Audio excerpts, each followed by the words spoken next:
আশুগঞ্জ আখাউড়া মহাসড়কে যানজটে উপদেষ্টার ভোগান্তির পর নড়েচড়ে বসেছে প্রশাসন। খানাখন্দ আর প্রকল্পের কাজ বন্ধ থাকায় ব্রাহ্মণবাড়িয়ার বিশ্ব রোড গোল চত্বর এতদিন হয়ে উঠেছিল গলার কাঁটা। তবে এবার ট্রাফিক ব্যবস্থাপনায় দেয়া হচ্ছে বিশেষ গুরুত্ব। সেই সাথে সড়ক বর্ধিতকরণ কাজ 2 বছর বন্ধ থাকার পর মেয়াদ বাড়িয়ে আবারও শুরু হয়েছে। বান্ডেল থাকলে প্রতি সেনমানিতে টাকা বাঁচবে। বিকাশ সেনমানি বান্ডেল কিনে জিতুন প্রতি লেনদেনে। কিশোরগঞ্জের ভৈরব থেকে ব্রাহ্মণবাড়িয়া চান্দুরা পর্যন্ত ঢাকা সিলেট মহাসড়কে প্রায় রোজকার ভোগান্তির কারণ 25 থেকে 30 কিলোমিটার দীর্ঘ যানজট। গত প্রায় 2 বছর ধরে 4 লেনের নির্মাণ কাজ বন্ধ ছিল।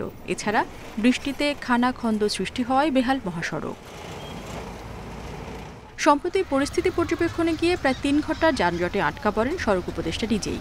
এ সময় ট্রাফিক ব্যবস্থাপনার কঠোর সমালোচনা করেন তিনি। পরে হাইওয়ে পুলিশের বাড়তি সদস্য মোতায়েন সহ বেশ কিছু পদক্ষেপ নেওয়া হয়। 4 ঘন্টা 5 ঘন্টা 8 ঘন্টা লাগে দেখা যেতে মতালাদের রাস্তা জমজমাট হয়েছে, আইতেছে যাইতেছে, কোনো যানজট নাই, রোড একদম ক্লিয়ার থাকে। সবাই এখন আমরা খুব সুন্দর পরিবেশে পরিবহন চলতেছে। পাশের যে কাউন্টারের এই গাড়িগুলি দাঁড়ানোর কারণে এই গুলচত্বের মধ্যে যানজটটা সৃষ্টি হয় আর কি। আর পাশাপাশি কিছু অবৈধ দোকানপাট আছে, দোকানপাট নিয়েও সমস্যা হয়। আর ট্রাফিক ব্যবস্থাটা যদি ভালো করা হয় তাহলে যানজটটা থাকবে না। সড়কে শৃঙ্খলা ফেরাতে বিশ্ব রোড গোল চত্বরের চারপাশে খানাখন্দ ভরাট, রাস্তা সংস্কার ও ডিভাইডার বসানোর কাজও শুরু হয়েছে। প্রকল্পের মেয়াদ বাড়ানো হয়েছে 2 বছর। সে সাথে নির্ধারিত সময়ে কাজ শেষের আশ্বাস কর্মকর্তাদের।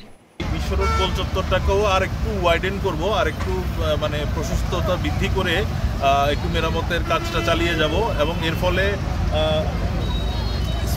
স্পেসটা বেড়ে যাবে, গোল চত্বরের স্পেসটা বেড়ে যাবে। তখন ট্রাফিকগুলো মুভমেন্ট করতেই আরও ইজি হবে।